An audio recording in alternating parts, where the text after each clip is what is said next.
Baik, kita mulai ya. Selamat pagi. Di hari ini, pagi ini kita agendanya masih pengenalan C++ ya. Barangkali untuk yang sudah paham atau sudah mencoba materi ini kita bisa skip sih ya. Cuman saya melakukan polling ya. Jadi banyak mahasiswa yang sepertinya belum terbiasa begitu ya. Nah, mudah-mudahan materi ini atau rekaman materi ini bisa membantu mahasiswa memahami bahasa C++ ya. Oke. Jadi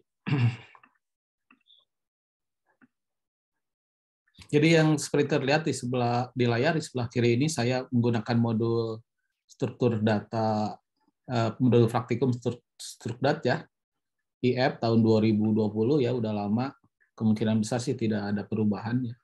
Sementara di sebelah kanan saya menggunakan IDE C Lion ya, saya ambil dari JetBrains untuk akademisi, baik mahasiswa maupun dosen, sebetulnya bisa mendapatkan gratis ya lisensinya. Kalian bisa mendaftarkan akunnya ya ke jetbrains.com, nanti lihat di halaman bawah ya. Sebetulnya untuk IDE bisa apa saja ya. Kalau di kampus saya lihat kode blocks ya. Mau pakai Visual Studio Code juga boleh ya. Oke. C++ ini sebetulnya ya lanjutan dari C ya. Bahasa C itu bahasa yang mungkin relatif bahasa tingkat tinggi ya yang diciptakan ya. Umumnya untuk membuat compiler ya. Jadi bahasa Pascal misalkan, atau termasuk ini C++ juga sepertinya dibuatnya menggunakan bahasa C ya. Nah, jadi karena dia C++ ya, plus ini seperti increment 1 ya dari C, tidak akan lepas dari bahasa C ya. Contohnya ini include con io.h ya, ini bawaan dari C++ ya, bawaan dari C ya. Adapun ini sudah C++ ya gitu. Jadi kendala dalam bahasa C++ ini ya, atau bahasa C ya, sebetulnya bahasanya diciptakan duluan, kemudian orang-orang pada bikin compiler ya, jadi beda-beda compilernya gitu. Nah, yang paling terkenal sih saya ingat itu adalah Turbo C++ zaman dulu ya gitu. Tapi sekarang sih banyak ya. Jadi kalian kalau mau lihat compilernya itu ada yang versi 98 gitu ya. Itu berarti tahun 1998 gitu.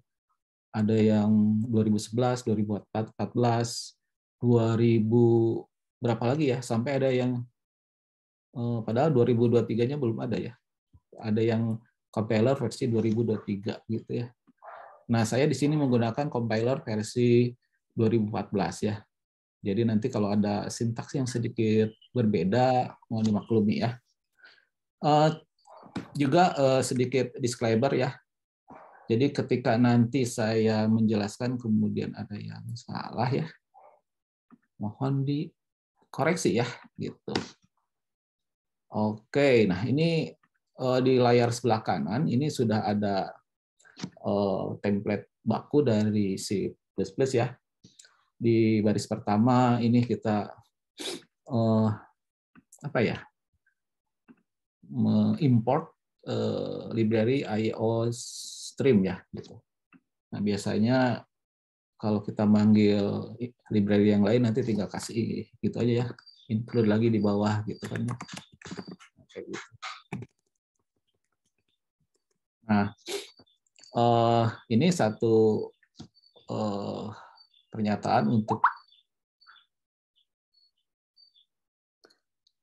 Ini satu pernyataan untuk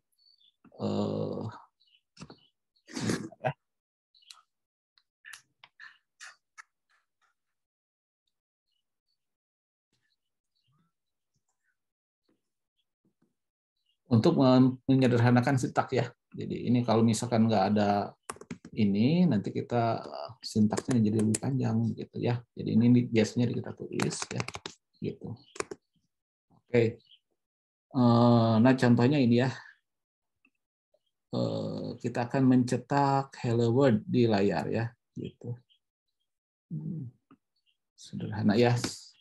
Kalau di sini kita menggunakan cout ya.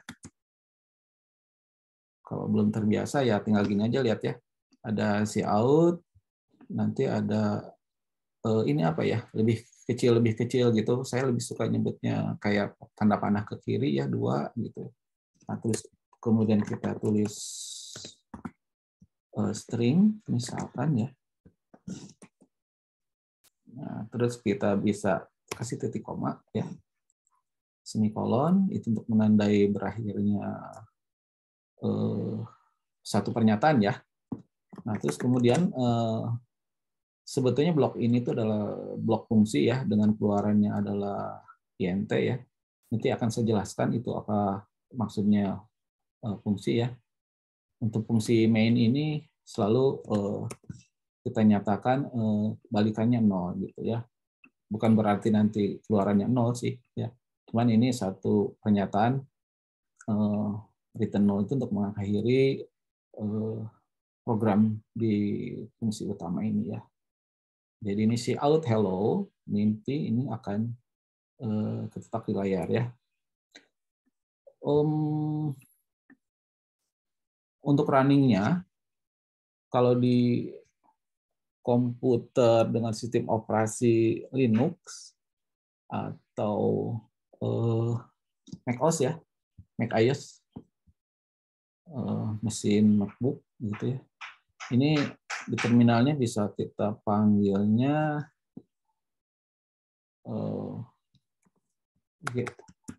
G++ disambung dengan nama filenya ya, main.cpp gitu ya. Ini saya main.cpp ya. Nah ini kalau kita enter, ini sebetulnya mengcompile ya, mengcompile, dan hasil compiling ini memunculkan ini a.out ya.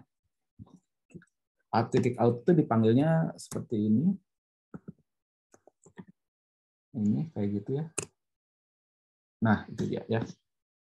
Jadi 2 kali pekerjaan ya. Pertama compile, kemudian ini kita panggil ya. Atau bisa jadi juga dengan cara sekaligus sih ya. Kemarin di pertemuan minggu lalu teman kalian Lutfi Kusasi menjelaskan caranya begini ya. Sorry. And main.cpp and ya. Jadi ada operator and ya. Jadi ini dengan satu baris perintah ini langsung nah gitu ya. Hello world gitu. Bisa juga dengan langsung mengklik di IDE-nya ini ya. Ini debug and run, kita klik. Nah, seperti itu ya. Umumnya kalau di bahas apa di IDE-nya apa itu? Kode blocks ya. Biasanya yang klik ini nanti muncul di layar Windows kecil, konsol gitu ya, dengan background hitam gitu, biasanya begitu ya. Nah, kayak gini nih bakal munculnya ya. Jadi di compile F9 lalu di run, kontrol F9 muncul seperti itu, hello world gitu ya.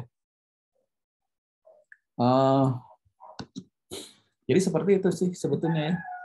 Lihat sini kalau kita menggunakan bahasa Go ya.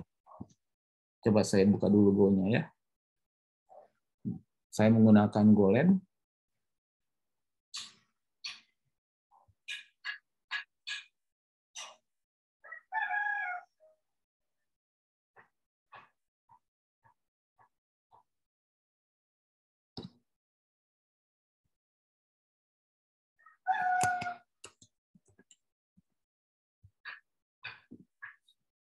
Konon katanya kalau belajar itu yang paling bagus adalah menyambung dari pemahaman sebelumnya ya. Nah ini karena semester kemarin kalian belajar Alpro dengan menggunakan Golang ya, Golang ya. Nah, maka saya coba menyambung dari Golang ya. Let's go ya.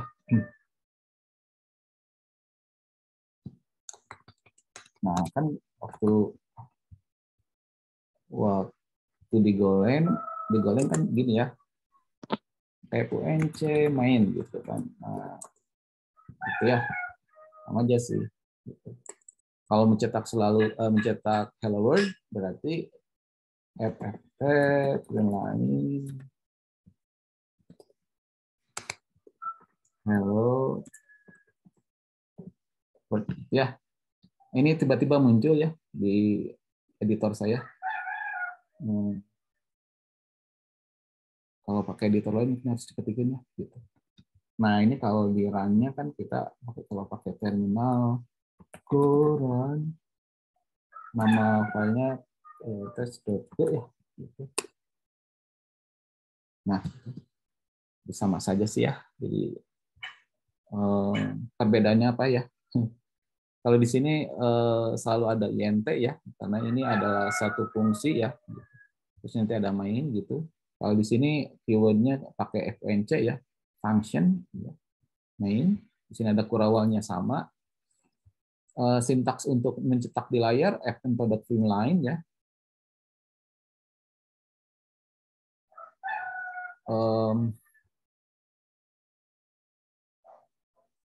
Di belakang ini paling kanan ini tidak ada titik koma ya. Sementara kalau di C++ selalu ada titik koma gitu ya. Seperti itu sih.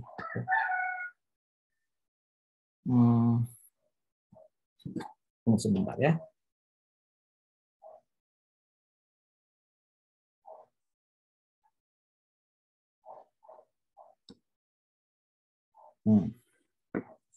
Oke.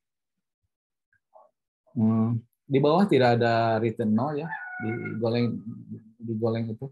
Jadi kita sebetulnya lebih sederhana Golang ya. Ya ini kan wajar kan diciptakannya baru-baru saja ya. Kalau ini kan udah lama gitu ya. Oke, kita lanjut. Yang harus kita pahami sebetulnya dari bahasa pemrograman itu hampir sama saja. Yang pertama ya sebetulnya ini apa struktur dulu nih katanya ya.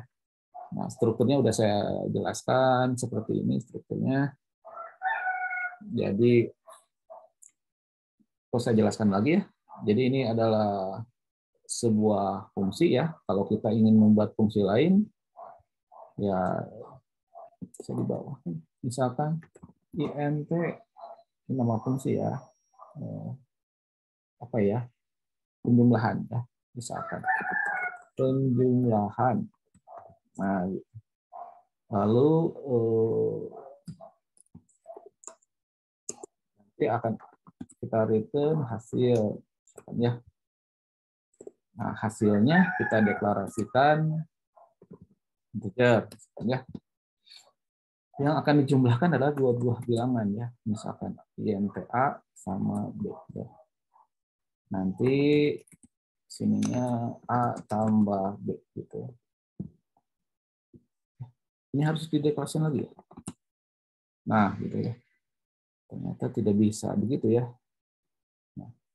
Nah, ini sebuah blok fungsi yang kita sebut blok fungsi main ya atau utama, dan ini adalah sebuah fungsi ya di luar ini atau sebuah subprogram ya ini namanya. Sehingga kalau kita mau panggil ya, nah, misalkan masukkan nilai A misalkan ya. Tuh. Nanti akan di layar kan muncul masukkan nilai A gitu ya.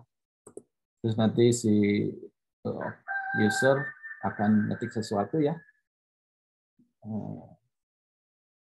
Kita harus tampung, menampungnya menggunakan keyword cin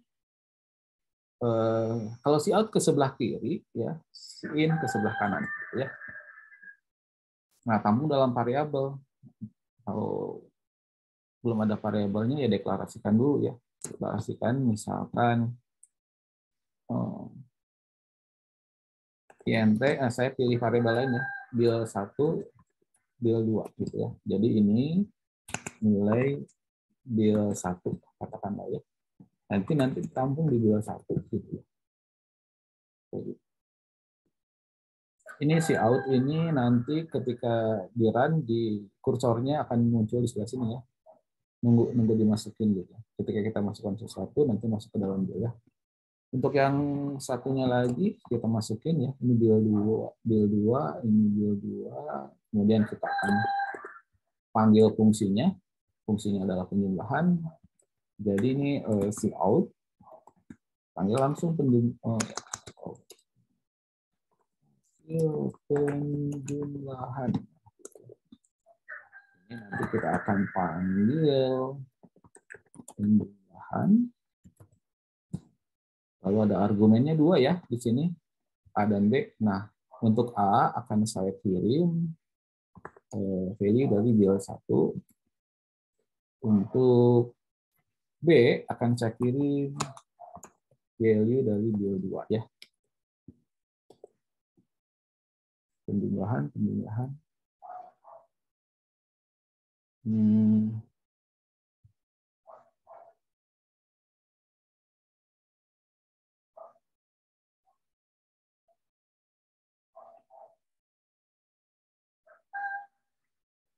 Nah, ini kenapa merah nih? Mestinya ada yang salah nih.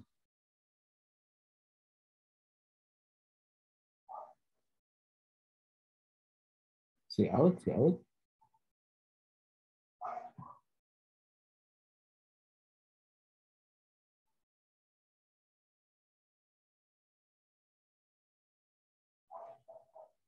Undeclare, iya, saya lupa, ya. Jadi kalau di dalam C++ blok ini tuh taruhnya harus di atas, ya.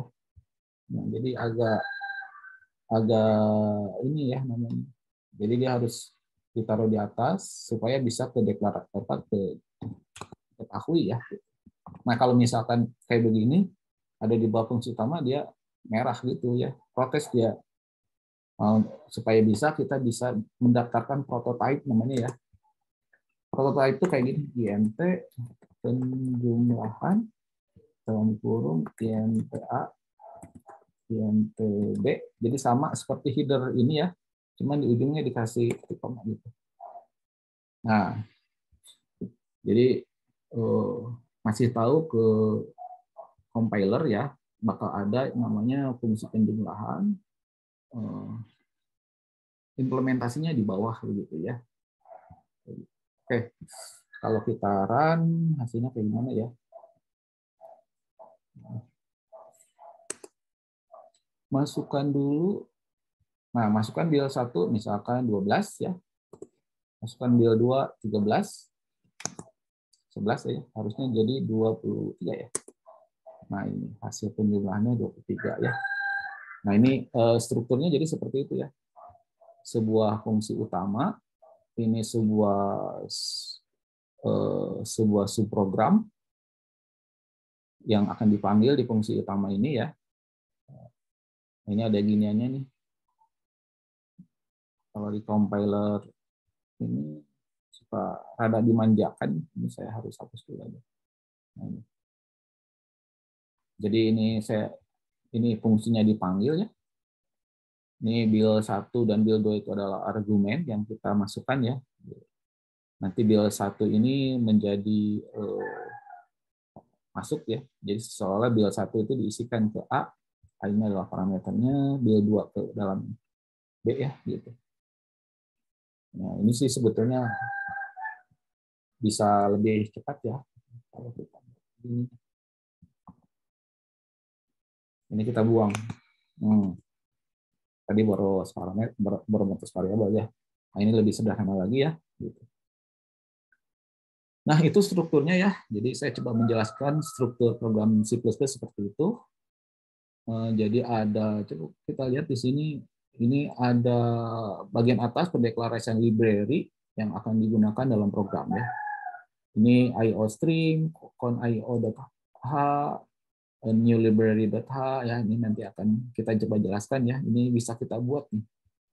Nah, terus ini ada pendefinisian konstanta ya. Ini yang define P3.14 ini style pendeklarasian konstanta dari bahasa C ya. Nah, namun kalau di bahasa C++ hampir mirip dengan Golang ya, seperti ini. Const.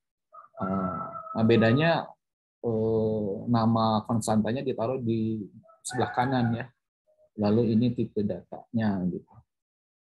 Ini konstanta 2 float sama dengan ketika diberi nilainya. Kemudian ini pendefinisian tipe bentukan ya. Di Golang di Alfro sudah kita pelajari. Keywordnya agak beda ya, ini pakai struct gitu. Terus ini nama tipenya. Kali ini hampir sama ya, dengan urutan terbalik dan di kanan itu dikasih titik 2 ya, step ini. Lalu ini pendeklarasian variabel. Variabelnya seperti ini. int ada di atau tipe data ada di sebelah kiri, nama variabelnya di sebelah kanan, kemudian ada titik koma ya. Untuk tipe plot seperti ini ya. Nah, ini masalahnya apa nih? Array kali ya, array. Jadi array dari bertipe plot ya, array of plot gitu.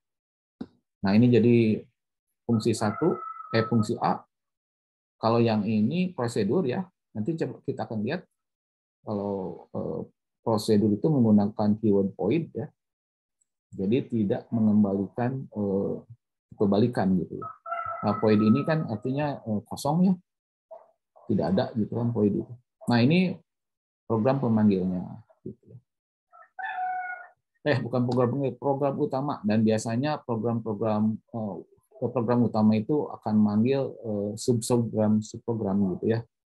Biarpun di antara subprogram juga bisa saling memanggil ya. Ini sama ini bisa saling memanggil gitu. Lanjut kepada identifier atau pengenal, atau dalam bahasa Indonesia sih nama gitu ya. Ini kita gunakan kalau kita membuat misalkan tipe sebuah variabel, sebuah konstanta ya. Tipe bentukan, nama fungsi, nama apa lagi ya? Nama prosedur gitu ya. Oh, ini ada ya. Jadi ada aturannya ya, nggak boleh atau harus kayak gitu lah ya. Nah, ini nih harus diawali dengan huruf A sampai Z, kapital A sampai Z kecil atau garis bawah ya. Jadi nah, contohnya ini bil 1 ini saya sambungkan ya. Nggak boleh bil satunya dipisah gitu ya. Sebentar.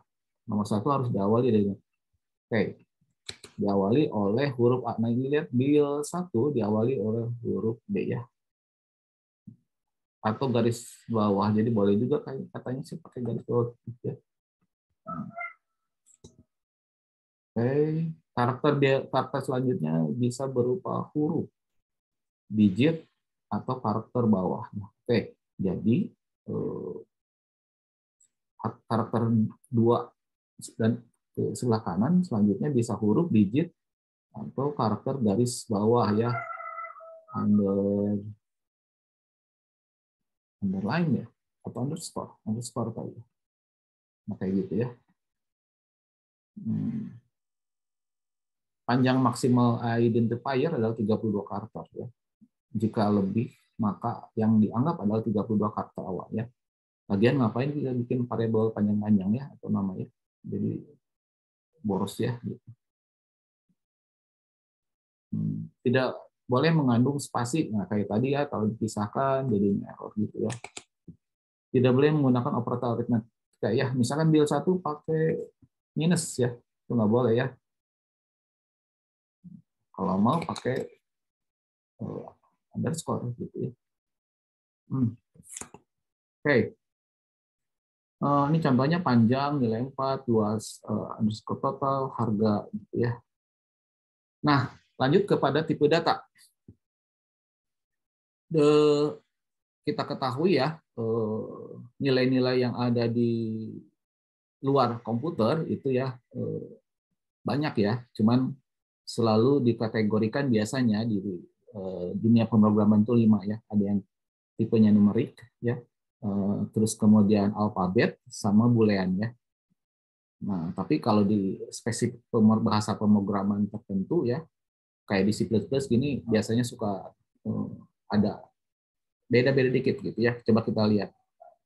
Jadi bilangan bulat integer ya, itu menampung bilangan tanpa koma, terus ada bilangan real presisi. Nah, ini bilangan real presisi itu bilangan berkoma ya, tapi dia presisinya tunggal. Nanti kita lihat seperti apa ya. Terus ada bilangan real presisi ganda ya. Terus kemudian ada karakter, terus kemudian tak bertipe. Nah, lalu boolean mana nih ya? Nggak ada ya booleannya. Terus string mana? Nah, itu dia ya. C++ ini karena memang lahirnya setelah generasi C ya. Jadi C juga kan kalau kita mau bikin string ya. Nah, ini deklarasinya kayak gini nih. Ini mau bikin string nih. Dengan karakter sebanyak 20 karakter ya gitu. Jadi ini string. Tapi kalau di compiler yang terbaru ya, saya deklarasikan string saya bisa ya. Ini contohnya punya string nama. Nah, ini bisa ya string ini. Ya asumsinya kita menggunakan compiler yang jadul ya gitu. Jadi untuk string deklarasinya seperti ini ya. Nah, angka 20-nya bisa kita babak kalau misalkan ada teksnya ada 50 ya kita bikin 50 ininya ya karakter. Integer seperti ini. Nah, ini kalau integernya mau diinisialisasi ya. Terus ini long. Long ini integer juga dengan range nilainya lebih banyak ya. Ini. Nah, itu terus kemudian float sama double. Ini yang disebut bilangan presisi tunggal, float sama double presisi ganda ya. Jadi kalau kita melakukan perhitungan angkanya sangat banyak ya, misalkan menghitung jumlah padi yang ada di lumbung kita ya, itu jangan pakai plot ya. Biarpun mungkin double-nya juga tidak mencukupi. Nah, kayak gitu ya. Untuk latihan, boleh kita coba latihan ini sekarang ya. Kalau ada yang mau ditanya, di stop saja penjelasan saya ya. Kalau ada yang mau ditanya. Pak, ada yang mau ditanya atau ada ya penjelasan saya yang salah? Oke, sekarang char ya. Char itu berarti gini. Ini ketulisnya C-nya gede ya, padahal itu sebetulnya C-nya kecil. Nah, ini kan biasanya kalau ngetik di MS Word begitu ngetik karakter kedua si C-nya suka otomatis kapital. Char nama 20. Nah, gitu. Nah, cuman saya suka agak ini. Bisa nggak ini di-assign pakai ini langsung ya? Ini mau saya kan coba perhatikan ya.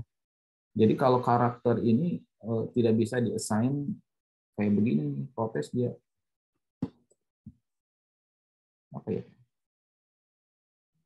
Karena char 20 itu adalah tipe array, katanya tidak bisa seperti ini ya. Tapi kalau diisi begini bisa dia.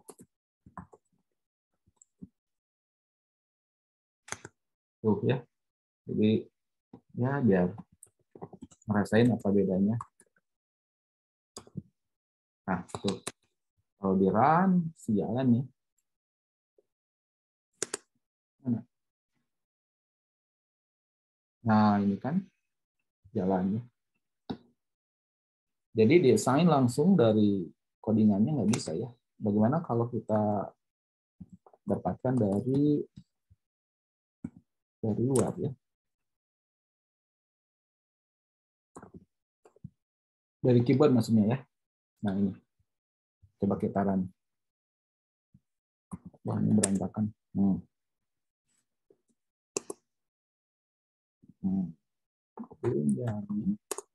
Bisa ya. Tapi kalau kasih spasi. Nah, itu dia ya. Ketika dikasih spasi, maka yang kebaca cuman karakter-karakter sebelum spasi gitu ya. Ini sedikit misterius nih ya. Gitu. Nah, itu ya contoh kalau kita mendeklarasikan karakter. Mendeklarasikan yang lain, INT, udah tadi ya, INT long sama float, silahkan dicoba sama double ya. Nah, saya mau cek kalau boolean ada nggak ya. Ketemu. Nah, di compiler yang saya yang versi C++ 2014 ada ya. Coba kita lihat ya. Ketemu ya. Ini ketemu ya. Coba kita run.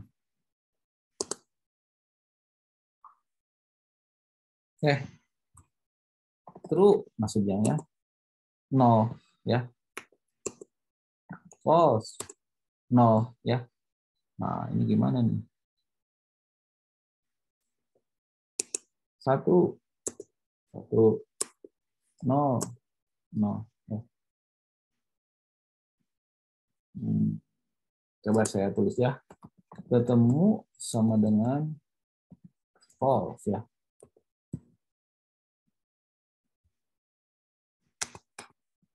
Putaran. Ketika ketemunya diisi false, terus kalau kita cetak, maka muncul 0 ya. Saya isi true.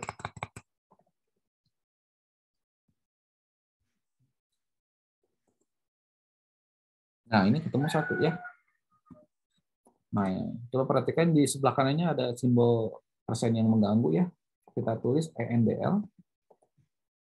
Itu untuk supaya ketika nilai dari ketemu di eksekusi, si kursornya pindah ke bawah ya, pindah baris gitu. Kita lihat. Tuh. Jadi kalau variabel ketemu bertipe boolean diisi oleh nilai true ya, sebetulnya dia tuh nilai di memorinya adalah 1 gitu ya. Kalau diisi false, ini 0 ya gitu. Nanti kita bisa ya sebenarnya bisa jadi begini ya kalau untuk boolean ya. INT ini ya kita isi 1 ya. Ini berarti true gitu ya. Nah, kalau kita kasih 0 ini false ya. Bisa saja ya. Begitu. Nah, oke. Variabel. Nah, variabel tadi kita sudah lihat contohnya ya. Diawali dengan tipe datanya dulu, baru diikuti oleh nama variabel. Jangan lupa pakai titik koma ya. Contohnya int x ya. Nah, ini karena y x sama y tipe datanya sama, boleh ditulis begitu ya. X, y. Berarti ini x sama y itu tipe datanya integer. Ch tipe datanya char. Ya. Boleh juga dikasih nilai langsung ya ketika dideklarasikan x sama dengan 20. Ini tipenya integer, y sama dengan 6, tipenya integer. Ini boleh begini nih, kayak tadi ya contohnya. Untuk konstanta seperti ini, tipe apa namanya keywordnya const ya, p float ya. Kalau ini tidak di sama ya ini ya. Gitu. Nah, lalu untuk input output sudah tadi contohnya ya. Di ini si out untuk mencetak ya. Nah, kemudian ini ada yang namanya penentu format. Formatting string ya. Nah, kayak integer ya. Jadi misalkan gini nih. Saya punya bilangan ya.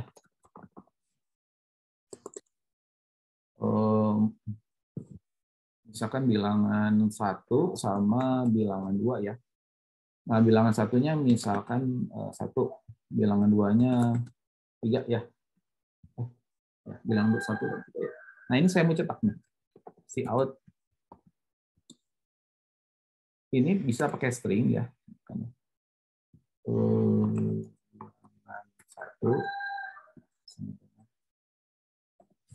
D. Nah, kayak gitu.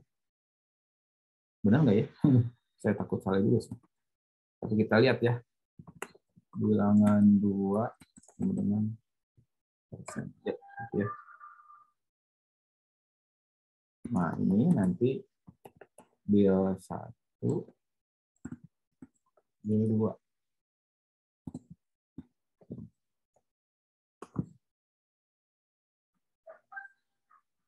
Nah, kayak gitu sih. Mudah-mudahan tidak salah nih.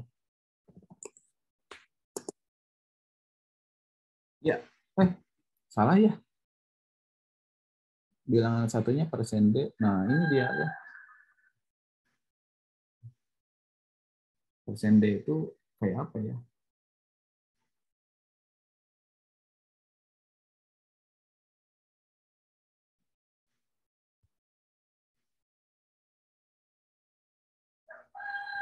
Ini harusnya, oh ya, sebenarnya.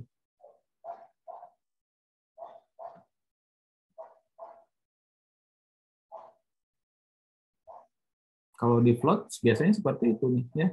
Tapi di sini kok salah?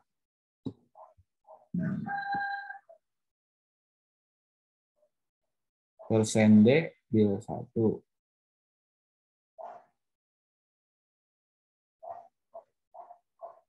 Bilangan 2 persen D 1,3. Oh di sini dulu ya. Nih, sorry. Bil 1 gitu ya. Yang jadinya agak ribet sedikit ya. Maksudnya ya. Cuma ini persen D-nya gimana ya?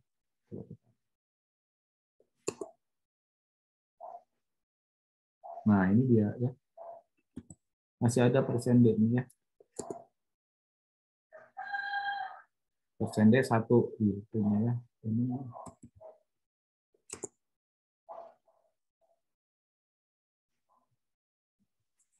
gitu ya. Sebetulnya nggak usah ada persen D kalau gitu. Nah, gitu ya. Soalnya kalau menggunakan printf ya.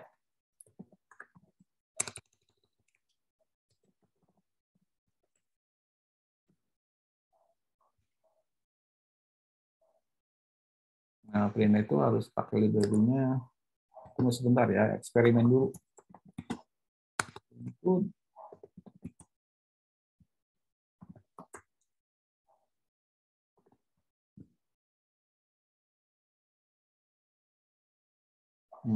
Wah, ini udah beda compiler ya. Oke, lupakan saja yang ini ya. Nanti kita lihat aja. Oh, std include std. Oh, nah ini ya. Tapi enggak juga nih.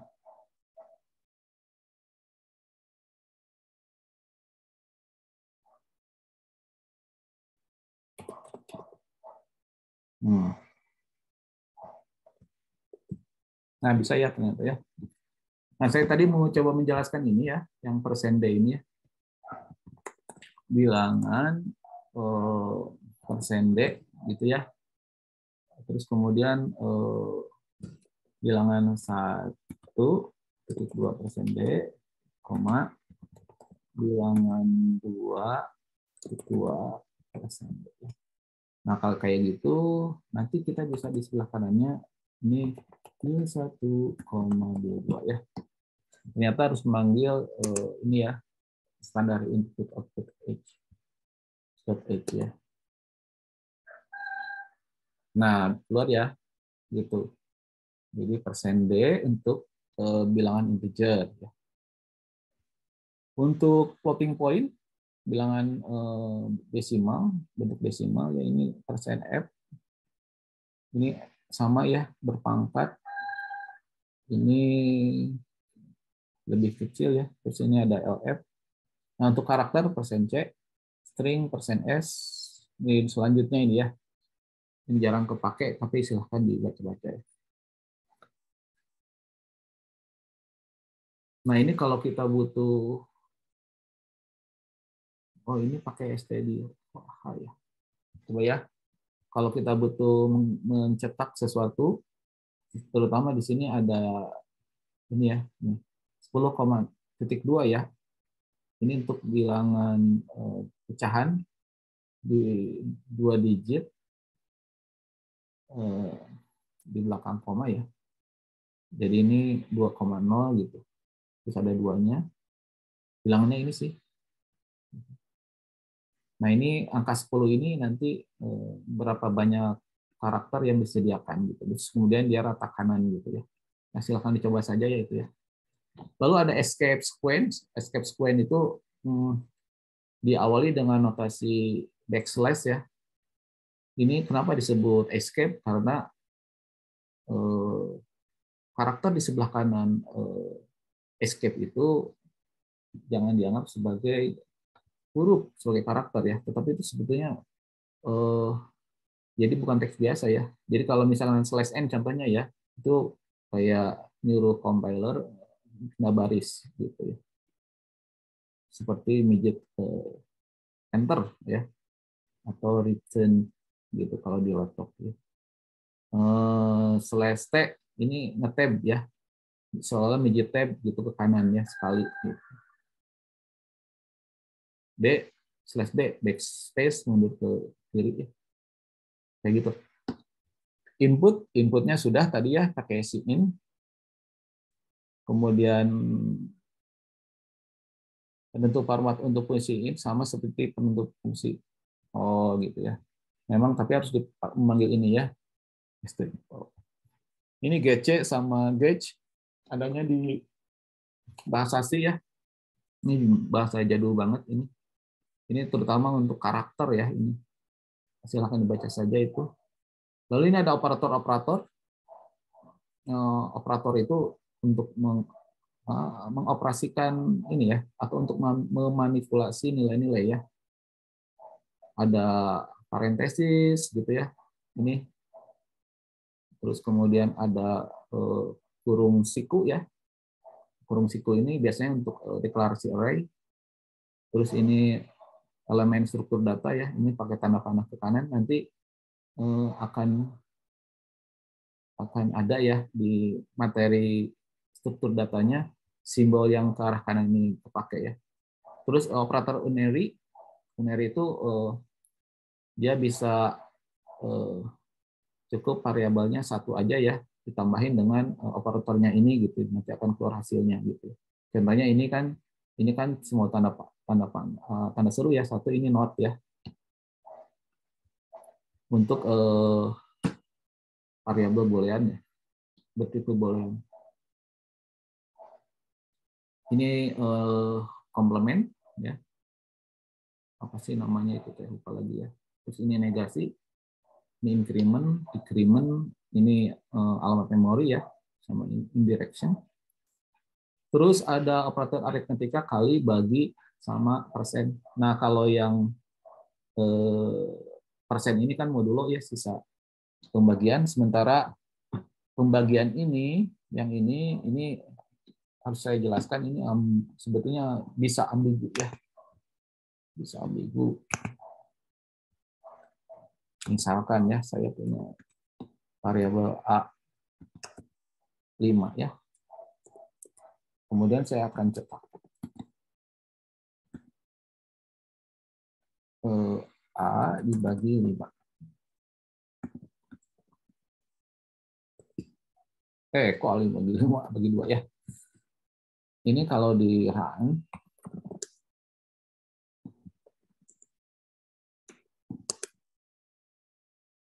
nah 2 ya. Berarti operator pembagi ini itu adalah pembagian integer division ya.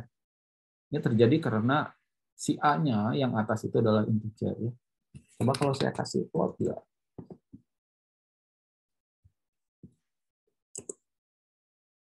maka dia jadi 2,5 ya. Jadi hati-hati sekali menggunakan operator pembagi ini ya. Pastikan yang atasnya kalau nggak salah ya, yang atasnya itu tipe datanya sesuai ya. Kalau misalkan maunya integer, pembagian division ini pastikan ini integer gitu ya. Itu contohnya ya. Kalau modulo mah biasa ya, modulo gitu kan.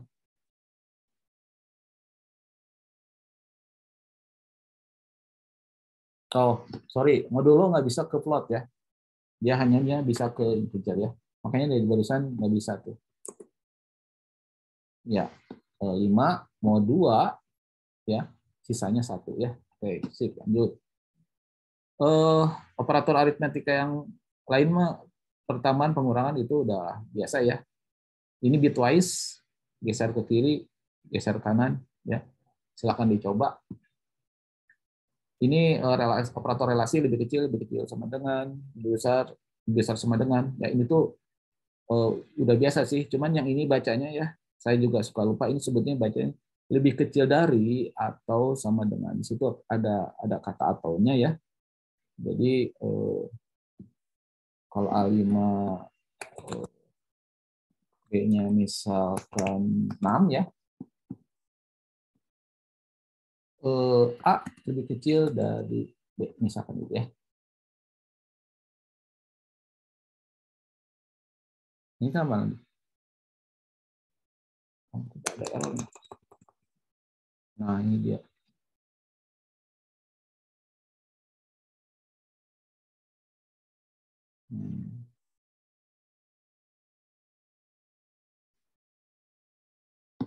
Ya. Nah, mungkin harus dikasih kurung ya.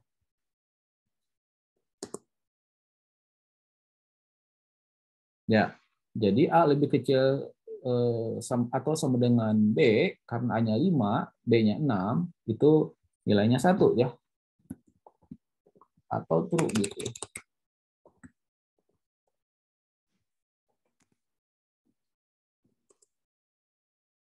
Nah, itu ya.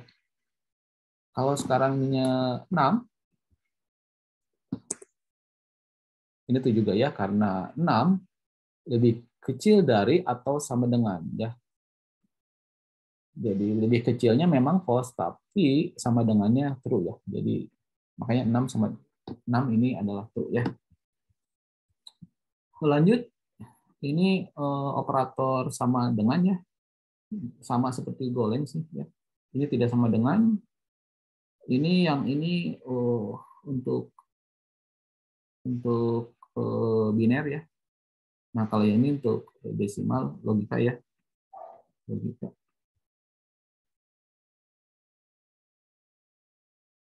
Oh, sorry. Ini ada operator kondisional ya. Nah, ini nanti kita lihat seperti apa. Kalau yang ini sama ini, logikanya sama or-nya ini ya. Nah, ini. Lanjut ini, kalau kita membutuhkan sesuatu yang buru-buru ya nulisnya ya. Nah, kayak gini tuh,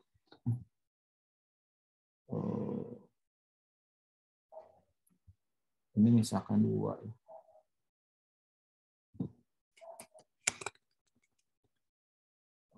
Kalau misalkan A,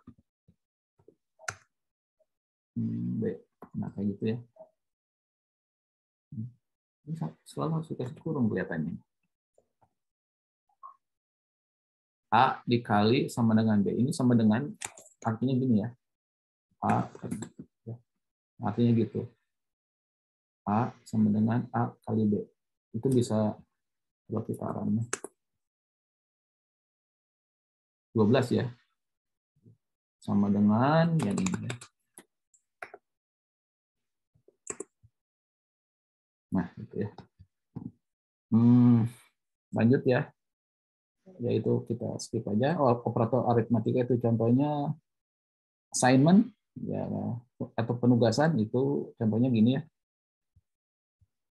Terus logika sudah contohnya unary udahlah. Terus size of. Nah, size of ini untuk mengetahui ukuran memori dari operannya dalam satuan byte ya. Kalau misalkan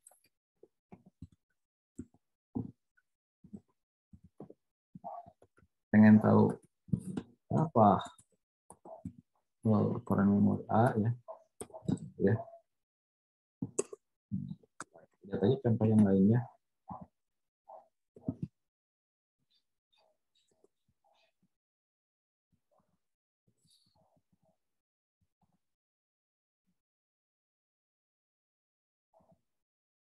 Nah, ya.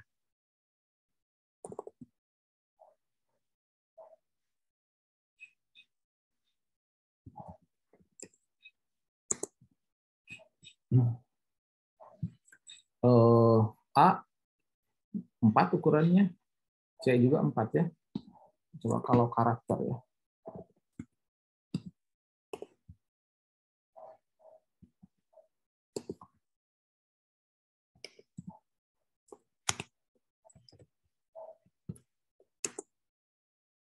Nah, lihat ya. Jadi karakter ternyata 1 ya. Coba kalau double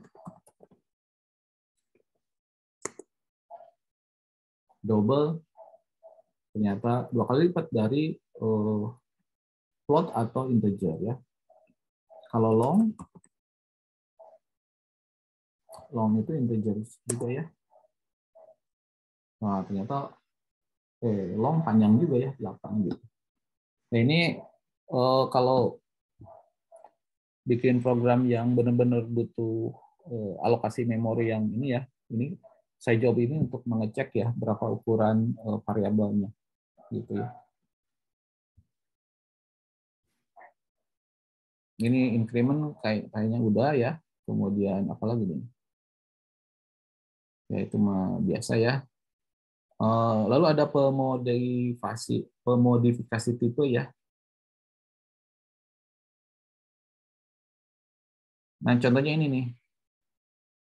Jadi kita mendeklarasikan variabel jumlah tipenya integer tapi dikasih unsigned di sini, artinya si int ini yang diambil yang tanpa tanda. Jadi yang positif aja begitu ya. CH char unsigned berarti yang dipakai yang positif aja ya. Nah, ini mas sekedar pengetahuan saja ya. Short, long, terus kemudian. Nah, sekarang masuk kepada pengkondisian ya.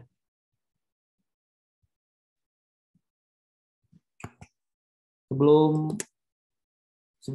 masuk ke pengkondisian, barangkali ada yang ditanyakan, silakan. Saya pengen dengar suaranya. Apakah aman? Mana mahasiswa Mbak Seli? Aman ya? Aman, Pak. Oke, mantap ya.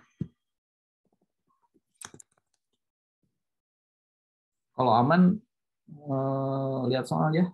Jangan-jangan. Nah, ini. Bolehlah jawab soal dulu ya. Kalau ada yang mau jawab soal nomor 1, bilang ke saya ya. Nanti share screen ya.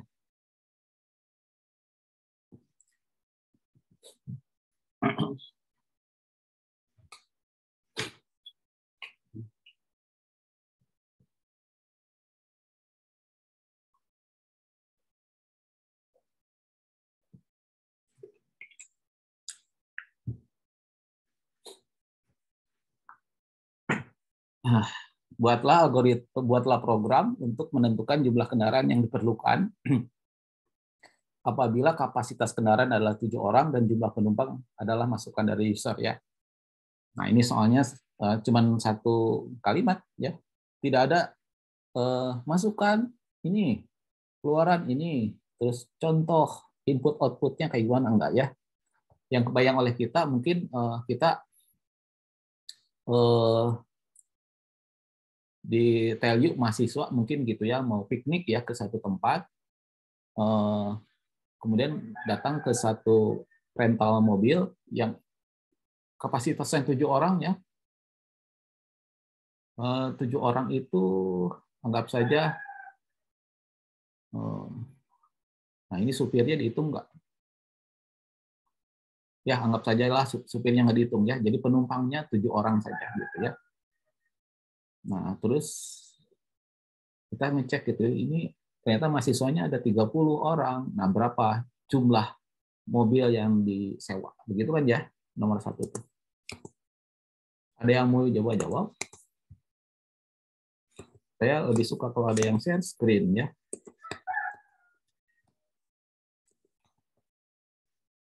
Wis, mantap ya. Valen, mantap. Valen, silakan. Mana Valen teh? Ini ya. Iya. Valen teh supaya bisa nggak share screen harus pakai jadi co-host ya. Silakan. Sebentar, Pak. Izin share screen. Silakan.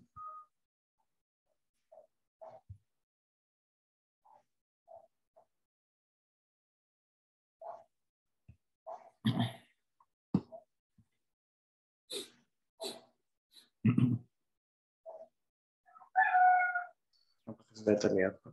Sudah. Jadi soalnya itu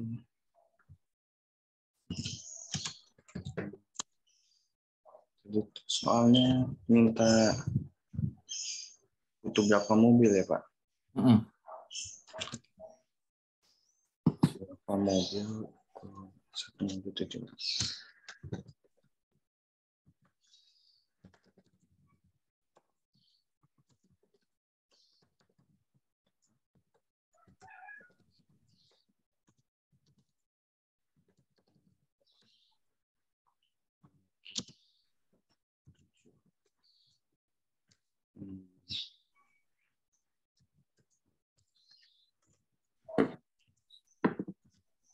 Sebentar, saya mikir dulu sebentar.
Nah, coba dijelaskan dulu, sintaksnya jelaskan. Jadi pertama dideklarasikan dulu penumpang untuk menyimpan input pengguna di sini, lalu menerima input dari pengguna. Lalu setelah itu ini kan tadi ada operator yang tanda tanya titik 2. Jadi misalnya kan kalau misalnya penumpangnya 35 kan berarti tidak ada sisa, jadi tidak perlu mobil tambahan. Tapi kalau misalnya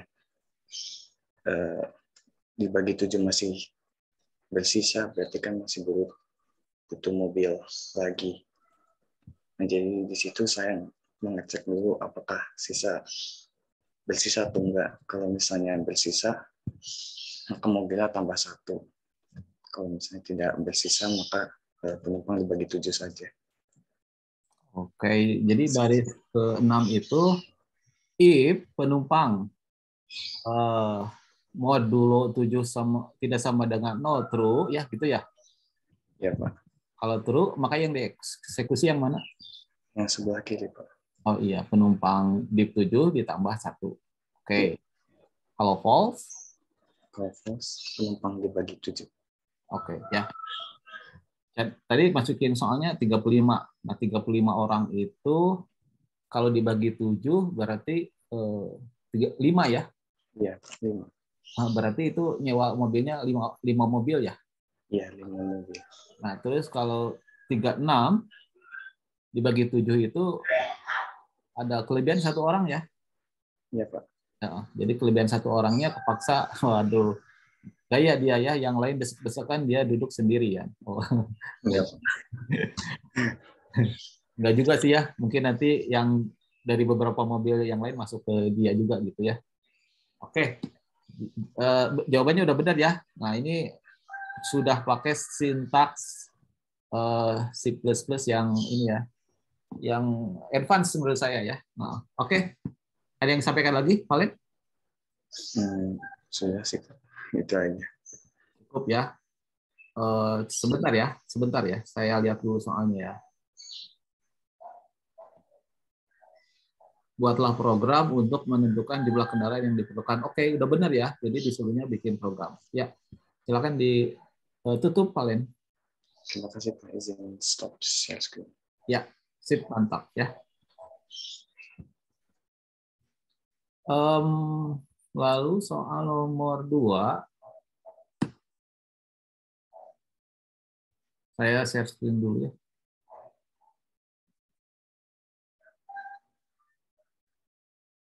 Oke, nah ini soal nomor 2, siapa yang mau coba?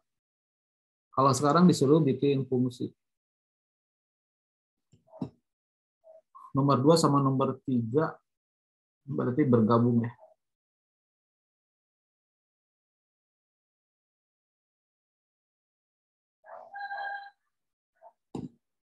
Ada yang raise hand nggak?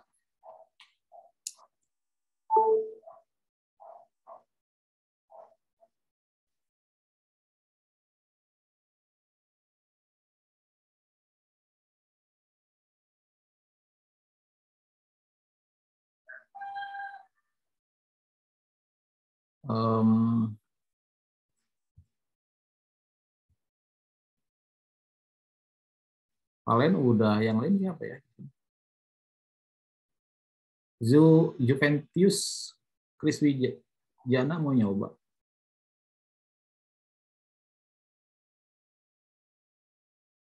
Juventus atau siapa ya? Ini dari kelas Mbak Seli kan? Jason mau nyoba? Boleh Pak, coba. Ya, silakan.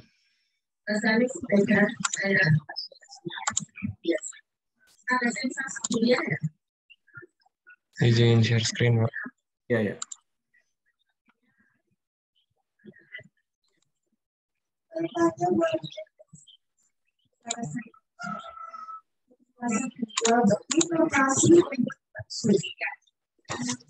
Setiap kali tugas porsi dan saya juga. Bahkan saat kita membuat seporsi bakso ikan terjual. Ada seporsi.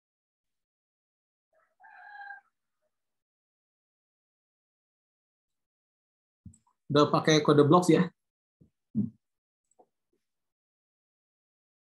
Iya, Pak. Silakan. Menariknya sekarang ini sudah zaman program Belanda dan masih eksis hingga sekarang. Dan juga ada murah meriah ramah di kampung Anda, ada kedai sate di Jombang Jawa Timur yang selalu ramai diburu saat jam makan siang. Saat ini seperti sate sapi Rp12.000, lengkap dengan nasi dan juga kuah. Bisa di-unmute dulu, supaya saya Jason, bukan Juve, silap.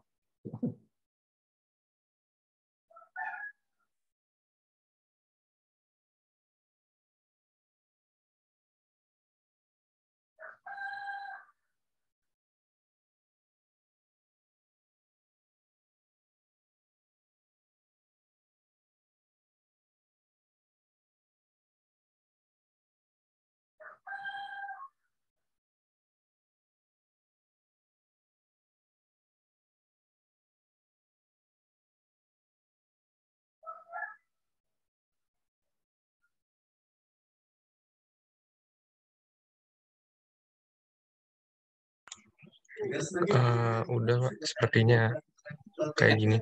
Ya. Dipanggil di program utama ya? Oh, dipanggil juga di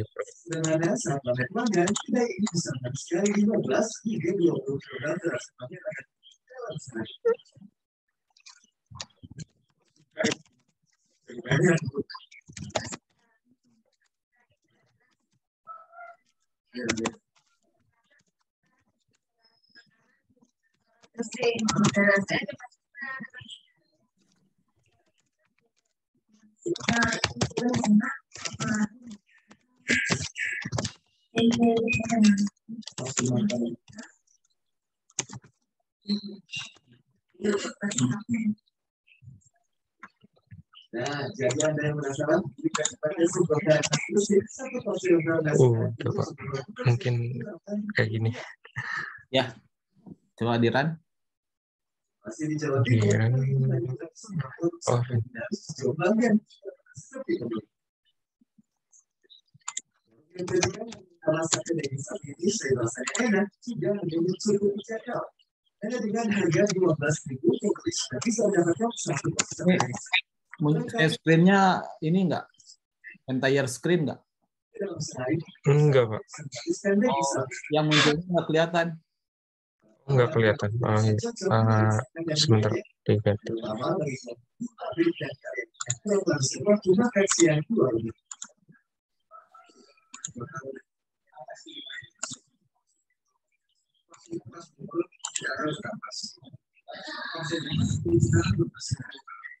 Nah, coba ya.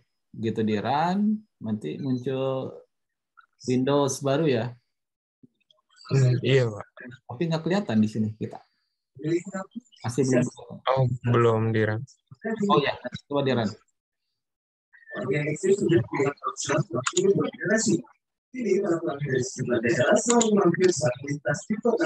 Nah, ini dia ya. Sip. Masukkan.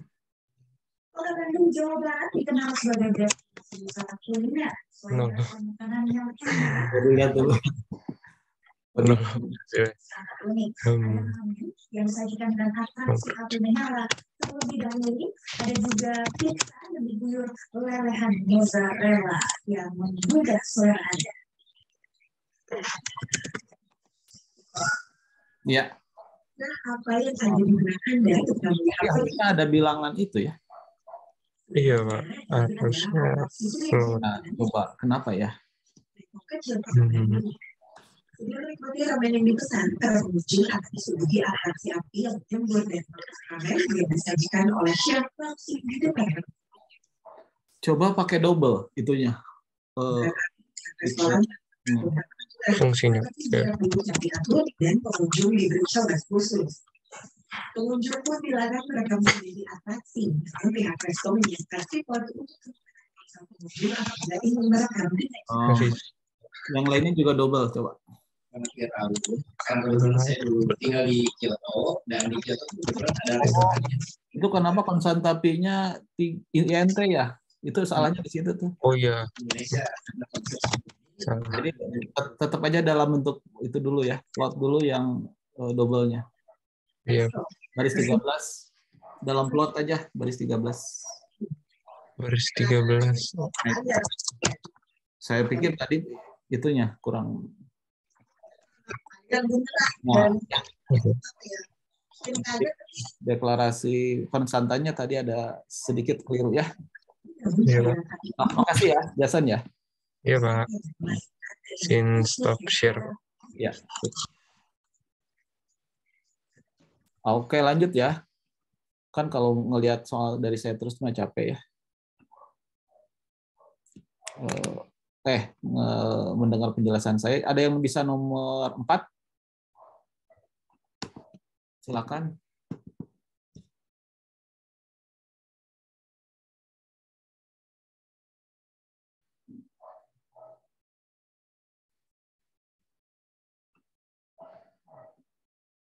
Rangga atau siapa? Konsri ada coba nomor 4. Boleh, Pak. Ya, silakan.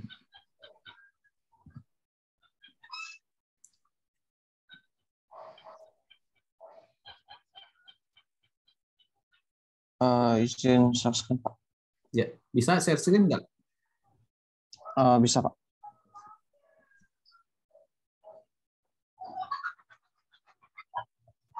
Sudah kelihatan, Pak? Sudah. Oh.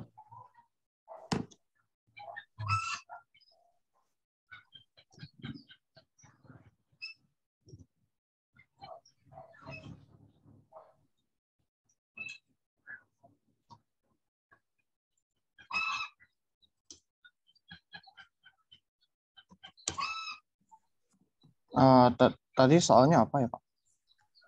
Saya bacain ya. Oke, Pak. Buatlah sebuah prosedur untuk mencari hasil mod sekaligus div dari bilangan A dan B. Oke, Pak.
Kayak gini, Pak.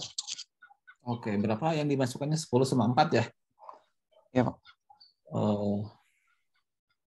Coba 10/3 aja. B-nya 3. Nah, oke, sip. Biar kelihatan ada beda ya. Oke.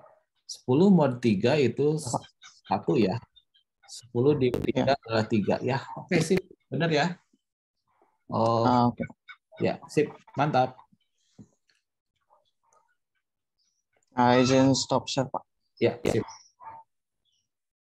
Ada satu lagi, tapi ini belum dijelaskan ya tentang array. Tapi kayaknya sih kalian udah bisa juga pasti ya. Mana ya? Nah, ini nih. Ada yang mau coba? Silakan.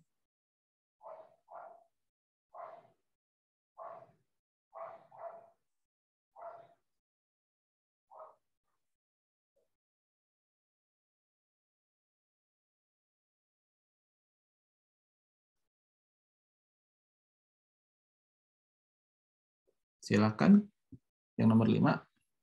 Ini langsung ke materi array sama loop ya. Saya belum menjelaskan loop sama array sih, tapi kalau outro-nya lulus, nilainya bagus, kayaknya bisa.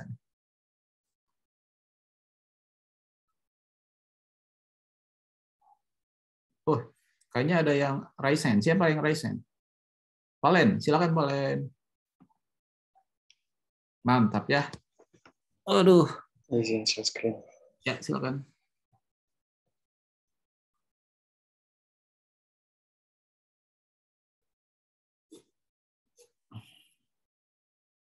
Apakah sudah terlihat? Ya, sudah.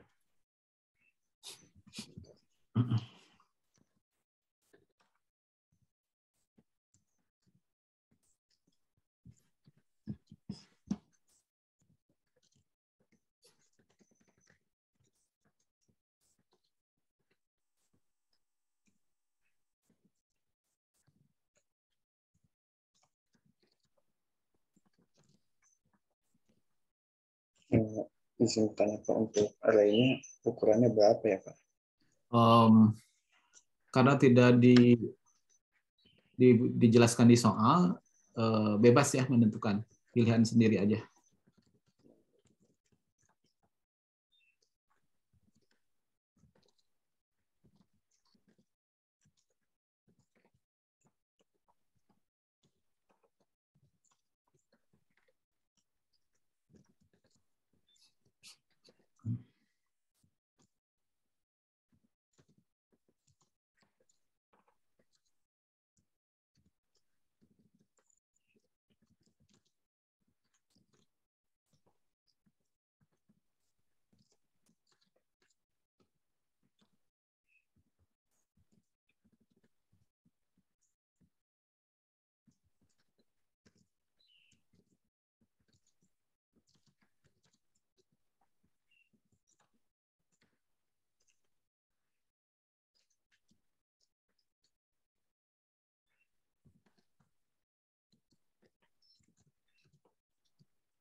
Ini Kayaknya harus ada satu lagi buat nyetak array-nya ya. Minta deh satu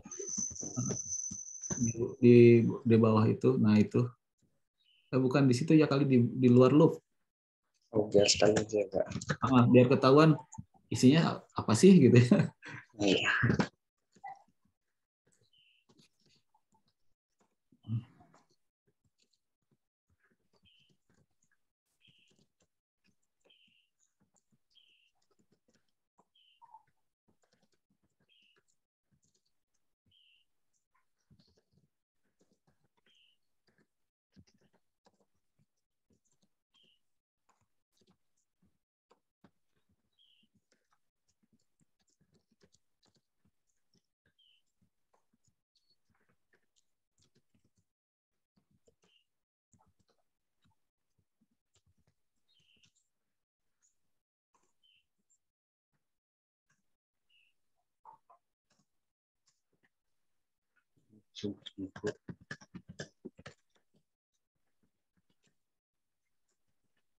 Iya, oke. Kalau dikasih -1 gimana?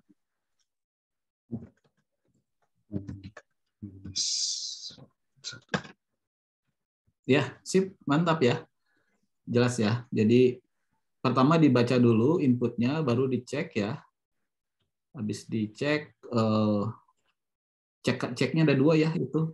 Selama inputnya lebih besar dari 0, berarti kan bilangan positif ya. Bukan Ya, lebih kesanding positif. Tadi itu apa soalnya?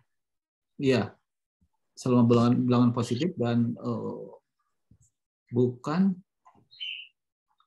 bukan lebih besar dari 100.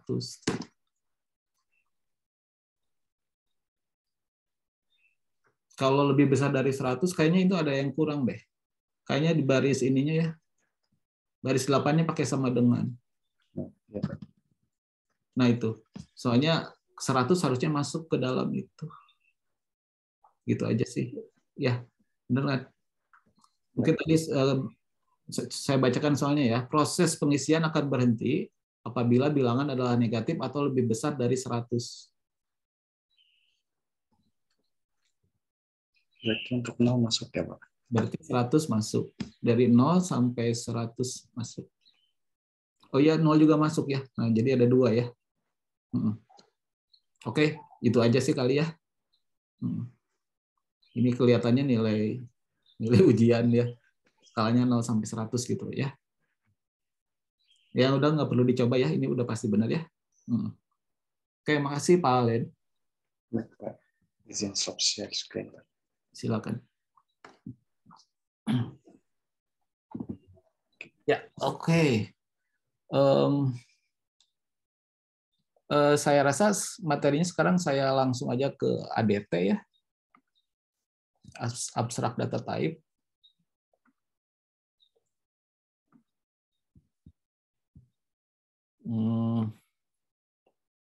Mana ya? Dari modul itu.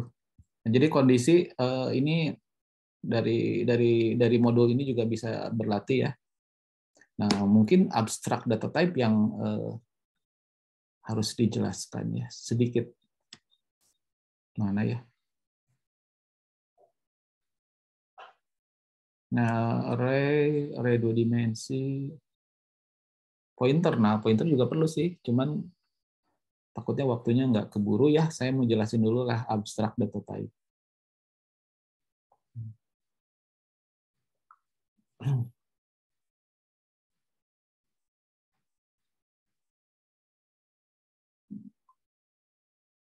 Oh, sama ini nanti ya, call by reference ini ya. Oke, abstract data type. Nah ini ya, ADT disingkatnya. Ini tuh abstract data type itu adalah tipe dan sekumpulan primitif terhadap tipe tersebut ya. Kalau sudah mengenal pemrograman berorientasi objek ya, itu sebetulnya ADT ini sebetulnya sebuah kelas ya.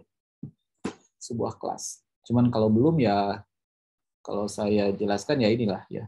Tipe dan sekumpulan primitif. Apa itu primitif? Primitif itu operasi dasar terhadap tipe tersebut begitu ya. Selain itu, dalam sebuah ADT yang lengkap disertakan pula definisi invarian dari tipe dan aksioma yang berlaku. ADT merupakan definisi statik. Wah, ini berat ya. Kalimat yang berikutnya ini berat. Saya pegang kalimat yang ini saja ya, yang sederhana ini. ADT adalah tipe dan sekumpulan primitif dalam kurung operasi dasar terhadap tipe tersebut ya. Langsung ke contoh nih yang paling enak sih ya. Biarpun dosen saya marah nih kalau menjelaskan dengan contoh. Nah, oke. Jadi tipe dari sebuah ADT dapat mengandung sebuah definisi ADT lain. Oh, kalau ini sih bukan contoh ya. Ini mau menjelaskan kalau kita punya ADT waktu yang terdiri dari ADT jam dan ADT date ya. ADT waktu itu terdiri dari ADT jam dan ADT date ya. Sementara jam itu kan jam, menit, detik gitu loh ya. Atau hours, minutes, seconds gitu ya, jam itu. Dan date itu adalah tanggal, terus bulan ya, day, month sama years gitu ya. Ini menjelaskan bahwa sebuah tipe dari ADT bisa mengandung atau bisa bisa memiliki komponen yang bertipe ADT lain gitu. Contoh lain kalau kita membuat sebuah garis ya, dan garis itu adalah 2 buah ADT poin gitu ya. Segi 4 ya terdiri dari pasangan 2 buah poin, top, left, bottom, right ya. Ini harusnya nomor 3 kelihatannya. Ya. Tipe diterjemahkan menjadi tipe terdefinisi dalam bahasa yang bersangkutan jika dalam bahasa C menggunakan struct primitif. Dalam konteks prosedural diterjemahkan menjadi fungsi atau prosedur. Primitif dikelompokkan menjadi, nah ini ya, macam-macam ya. Kita pilih aja sih yang mudah ya. Nah ini misalkan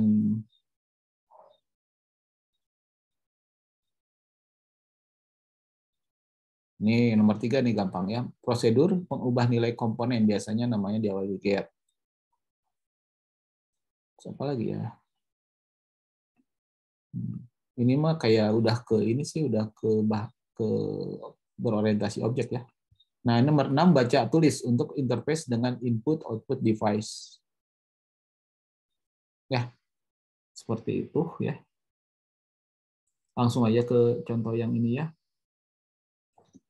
ADT biasanya diimplementasikan menjadi 2 buah modul utama dan 1 modul interface program utama driver. 2 modul tersebut adalah sebagai berikut ya. Jadi ada yang disebut dengan definisi spesifikasi tipe, lalu ada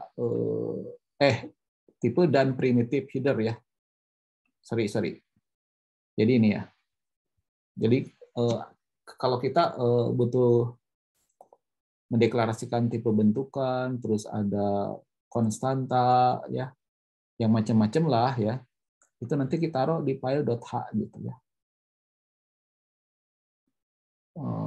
Tapi implementasi dari primitif tadi itu ditarik di dot. Nah ini bukan .c ya karena kita sedang bahasa C++ ya, ini .cpp nantinya ya. Kadang-kadang suka salah tulis nih. Ya. Oke, nah body relasi dari primitif atau .c++ itu ya CPP ini berupa kode program dalam bahasa yang bersangkutan. Dalam praktikum ini berarti dengan bahasa C++. Realisasi fungsi dan prosedur harus sedapat mungkin memanfaatkan selektor dan konstruktor. Untuk memahami lebih jelas mengenai konsep ADT, perhatikan ilustrasi berikut ya. Nah ini saya coba tulis dalam pseudocode dulu ya. Pseudocode.txt. Jadi ceritanya kita punya program yang namanya ini ya. Program coba ADT ya. Itu nama programnya. Karena dia program kan harus ada kamus, ada algoritma, terus ini antara wajib dan tidak wajib dikasih end program ya. Itu. Di sini kita lihat, di atas kamus ada type. Sebetulnya ini harusnya ada di dalam kamus ya. Saya pindahkan saja ya. Type namanya type mahasiswa. Terus seperti biasa pakai yang begini ya. Boleh ditulis ke arah kanan, boleh ke bawah. Kalau ke bawah bisa kelihatan berapa banyak komponennya sih ya. Mahasiswa ini tidak mempunyai nama, jadi dia langsung mempunyai name ya. Name-nya itu adalah karakter. Ada 10. Kayaknya nih masih hotel ini. Terus ada nilai 1 dan nilai 2. 1, nilai 2, ini tipenya adalah integer ya. Oh, ini sih nggak usah gitu ya. Di kamu juga bahas. Oke, ini tipe mahasiswa. Nah, kemudian tipe bentukan mahasiswa ini akan saya gunakan untuk mendeklarasikan variabel MHS ya. Nah, jadi MHS punya komponen .name, .nilai 1, .nilai 2 ya. Selanjutnya yang di bagian ini ya, dengan tulisan yang tidak rapi ya. Ini adalah suatu prosedur dan fungsi ya. Nah, ini kalau di bahasa yang benar ya, bukan bahasa yang benar sih. Ketika kita membuat pseudocode dan memanfaatkan subprogram, sebetulnya subprogramnya harus didaftarkan di sini ya. Cuman di kuliah Alpro itu tidak didaftarkan ya. Karena alasannya apa ya? Mungkin sudah jadi gitu ya. Nah, input output saya singkat yo ya. M.2 mahasiswa. Tuh. Ingat ya, yang namanya prosedur itu harus ada deklarasi labelnya ya. Nah, jadi ada M gitu ya. Terus nanti ada function. Functionnya namanya rata 2. Sebetulnya itu maksudnya rata-rata ya.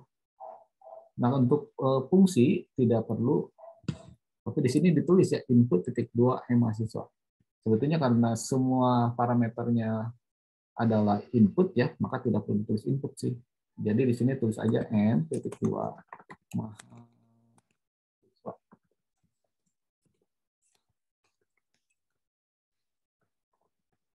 Nah, gitu ya. Ini ada 2 fungsi, 2 buah subprogram ya. Saya tulis begitu saja dulu ya. Spesifikasinya nanti di bagian lainnya. Di bagian algoritmanya nanti cuman manggil input MHS dalam kurung. Kenapa sekarang MHS? Karena kita sudah punya variabel MHS ya. Kemudian akan ada output. Output ini memanggil fungsi rata 2 atau rata-rata ya. Rata 2. Ini yang menjadi argumennya sama MHS tadi ya. Nah, ini saya rapikan biar nggak ada terlalu banyak makan. Nah, itu adalah yang disebut dengan program utamalah dari coba ADP. Selanjutnya ada implementasinya dari, ini kan belum lengkap ya, ada dari subprogram ini, maka kita tulis prosedur, saya copy aja ya. Nah, itu ya. Sini kita akan implementasi ya. Tapi sebelum implementasi, untuk prosedur kita harus mendeklarasikan spesifikasinya ya.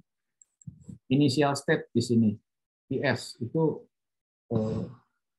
M itu bagaimana keadaannya ketika prosedur input MHS itu belum di entry ya. Kalau masih kosong biasanya tulisannya begini ya. M tidak terdefinisi. Artinya M-nya masih kosong waktu masuk ke dalam ini ya. Atau beberapa dosen bisa bilang begini. Data M tersedia dalam piranti masukan ya. Ini untuk memberitahu kalau M itu masih kosong gitu ya, tapi datanya sudah siap dimasukkan ke dalam M gitu ya. Jadi nanti kalau ada soal atau dosen tulis M tidak terdefinisi, itu sama saja dengan data M tersedia dalam piranti masukan gitu ya. Lalu prosesnya kadang suka ditulis, kadang tidak ya. Kita tulis saja ya. Prosesnya apa ya? Misalkan baca m dot satu nim ya, itu yang pertama ya. Terus yang kedua baca m dot nilai 1, yang ketiga baca m dot nilai 2. Cuman gitu saja sih prosesnya ya. Lalu final state tentu saja setelah ada proses pembacaan m berisi data. Begitu ya, atau boleh saja M terdefinisi sekarang ya. Tutup ya. Nah, itu prosedur input MHS ya. Nah, ini sih sebetulnya harusnya ditaruhnya di sini nih ya. Ini spesifikasinya. Yang benar di situ ya. Nah, terus kita tulis dulu kamus algoritma and prosedur ya. Jadi nanti akan kita implementasikan. Nah, kemudian ada fungsi rate. Nah, saya tulis di sini. Ada yang ini. Siap, Rangga. Ini sebentar lagi ya, 9.30 kali ya. Oke. Kalau fungsi rate, rata-rata 2, sorry.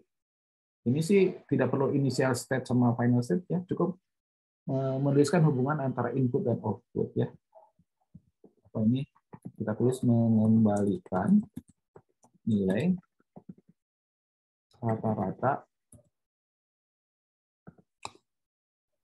M gitu ya. Cukup gitu saja juga ya. Jadi fungsi ini mengembalikan nilai rata-rata M ya. Boleh saja, dan tapi kan ini cuma 2 nilai ya. Pakai rumus di situ boleh ya. Ini saya copy, saya pindahin ke sini. Oh, ada yang lupa ya. Kalau fungsi itu kan harus ada tipe balikannya ya. Ini kita pakai tanda panah ke kanan, real ya. Kayak gitu. Atau boleh kalau nanti ada dosen nulis titik 2 real, itu maksudnya itu ya. Titik 2 itu ya. Jadi bebas sih. Ini juga pseudocode.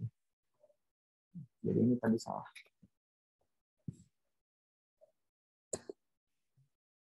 Copy. Ini function. Coba kita lihat ya. Ini kamus kayaknya nggak perlu ya. Berarti ini kan cuma input M titik min M titik 1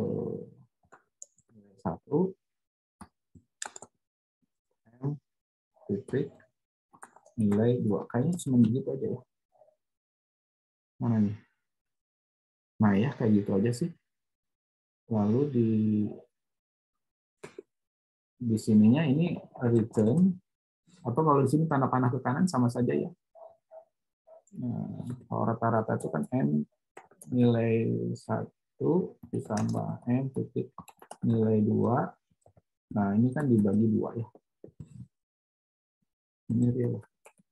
Sudah ya. Oke, jadi ini program secara lengkap ya. Terdiri dari program utama dilanjutkan dengan sorry ya, yang ini adalah prototype ya, namanya prototype dari subprogram, dan ini implementasinya ya, ada 2 buah gitu. Nah, ketika di coding akan muncul seperti ini.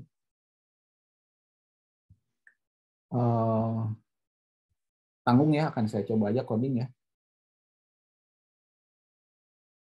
Oke, saya coba coding.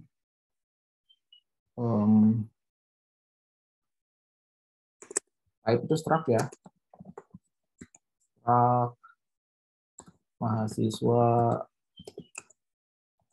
Oh, nah suka kebalik ya, char min 10. IMP nilai 1, nilai 2. Itu sudah tipenya ya. Adapun variabel mahasiswanya ditaruh di sini aja ya. Mahasiswa MHS. Tuh. Nah, prosedur inputnya tuh di sini ya. Void input MHS M mahasiswa M ya. Nah, ini karena ada input output ya. Ini kita bisa tulis begini ya, input output. Terus bacain ya. M titik ini yang pertama ya.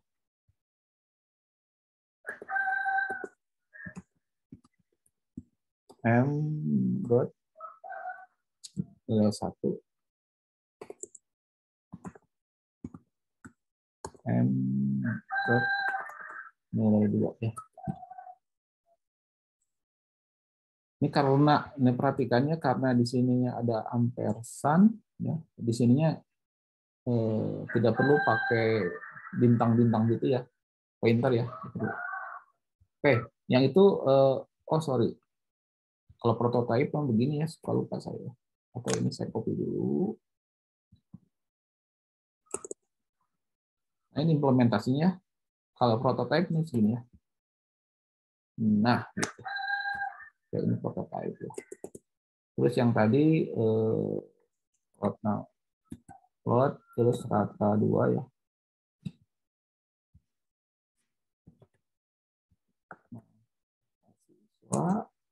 M ya.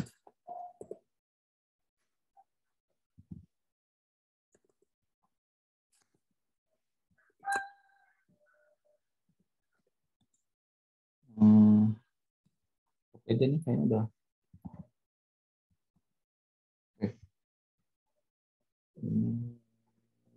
Oke. Mau. Kemudian panggil fungsi input MHS. Masukkan MHS-nya. Kemudian rata 2. Masukkan MHS-nya ya. Kalau ditaruhnya di sininya ampersand, maka di sininya nggak ada ampersand ya. Beda dengan yang digoleng ya. Jadi goleng itu di sininya ampersand, di sini harus pointer gitu ya. Di sini kita bisa melakukan seperti itu juga, cuman akibatnya di sini nanti harus ada pointer-pointer gitu ya. Nah di C++ itu ternyata bisa begini ya. Akitaran ya.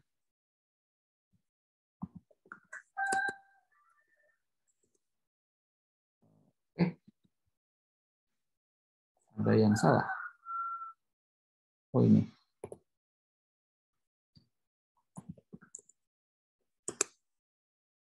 Nilainya 102 misalkan, terus nilai UTS-nya kayak 50 dulu ya, kurang berhasil.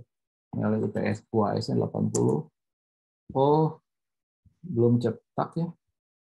Oh iya ya. Nah, ini ada yang salah. Ini harus out ya.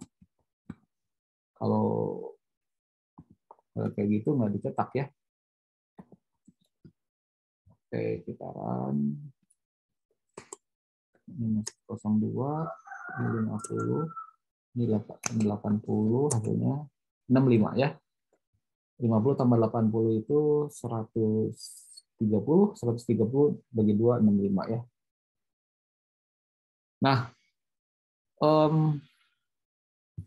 kalau kita ngelihat ke sini ya, ke file yang di sini kita lihat dari sini sampai sini, atau saya pakai ini.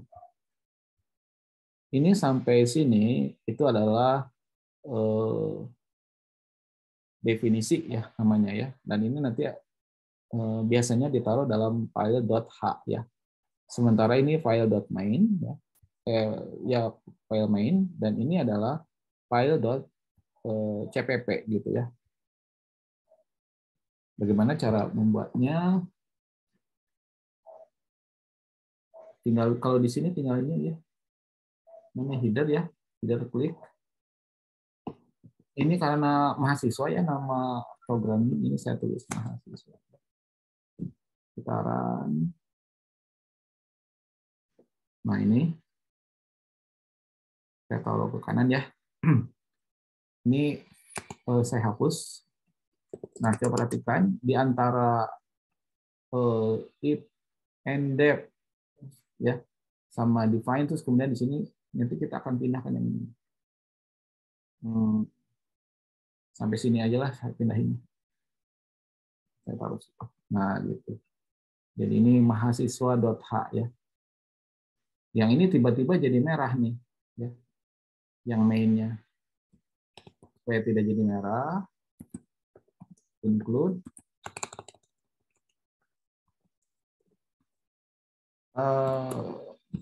pakai tanda petik ya, mahasiswa.h.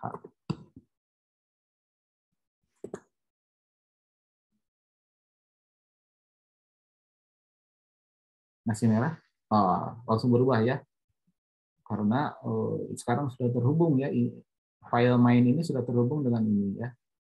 Oke, nah sekarang yang ini akan saya cut ya ke dalam file mahasiswa.cpp ya.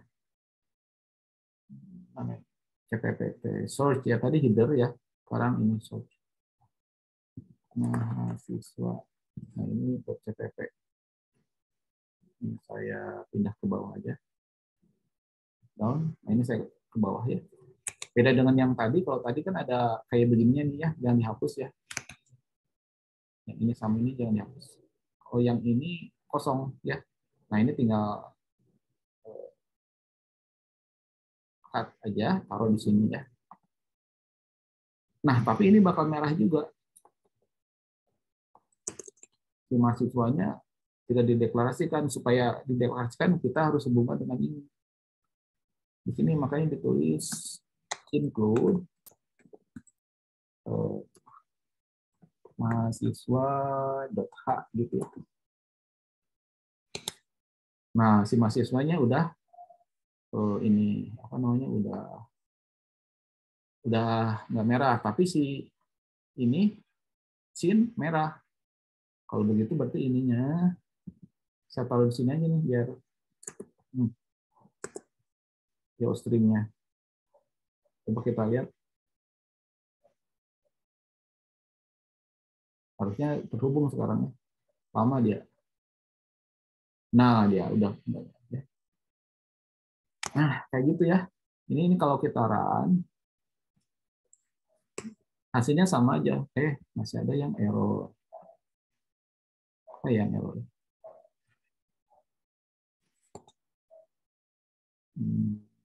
Geostring.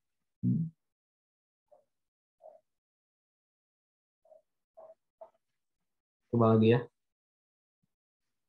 Clear.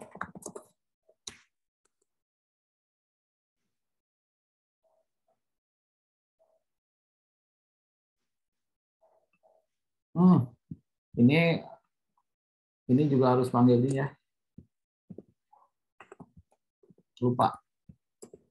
Mahasiswa.cpp ya. Jadi sini ke situ. Si ini juga dipanggil sama itu ya. Karena ini panggil rata 2 ya. Rata 2 itu di sini implementasinya. Sekarang ya 102 80 sekarang ya. 90. Kita lihat hasilnya 85 ya. Nah, itu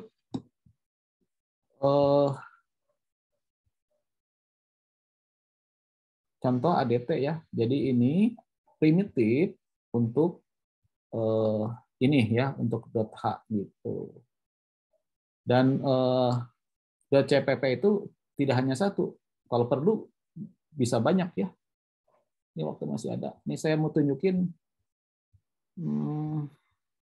di komputer saya. Mana ya? Nih, yang suka bikin game ya. Bagaimana program-program yang skala besar dibuat ya. Ini game catur nih ya. Ini contohnya Arasan ya. Arasan ini coba lihat .h-nya juga banyak ya. Ini untuk board, coba kita lihat dulu.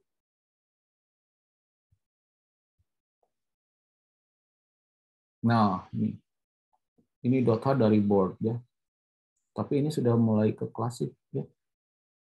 Cuma saya menunjukkan, nah ini struct dari board ya.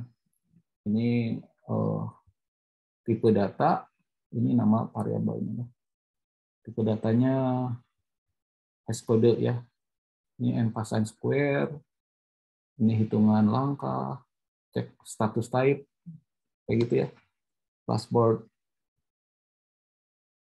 contohnya begitu. Banyak hanya juga, ini apa ya? Hash, kita lihat hash apa. Wah, rumit ya. Yang suka bikin yang rumit-rumit silakan ya. Nah, terus kemudian ada implementasinya ya. Banyak nih. CPP itu implementasi. Contoh saya cari yang searching ya.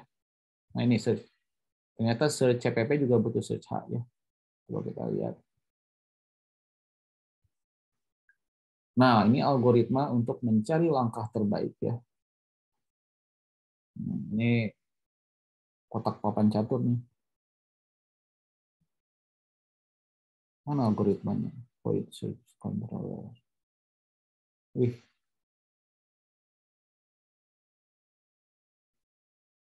Rumit ya. Tetapi dengan cara pengelompokan seperti tadi ya, modular programming ya, ini jadi gampang kalau kita mau perbaiki gitu.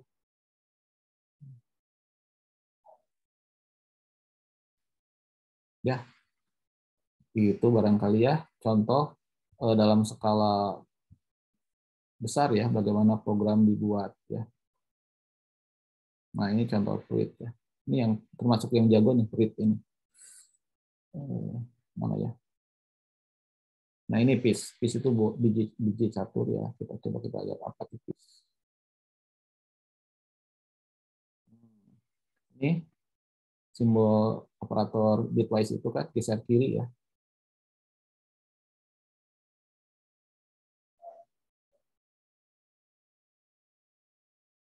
Kepakai semua nih ilmunya nih. Nah ini define pembuatan konstanta ya. Jadi ini tuh dijadikan ini gitu ya.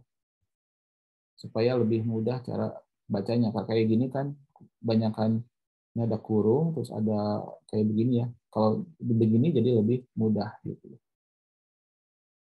Ya, itu barangkali saya menceritakan tentang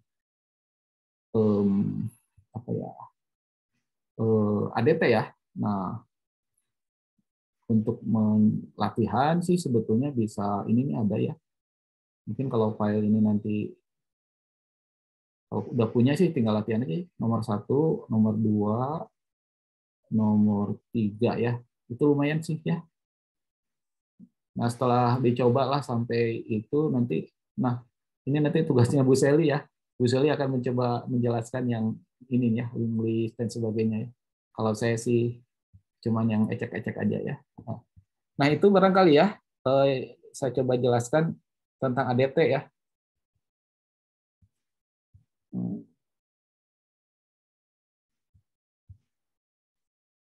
Gimana nih supaya bisa push?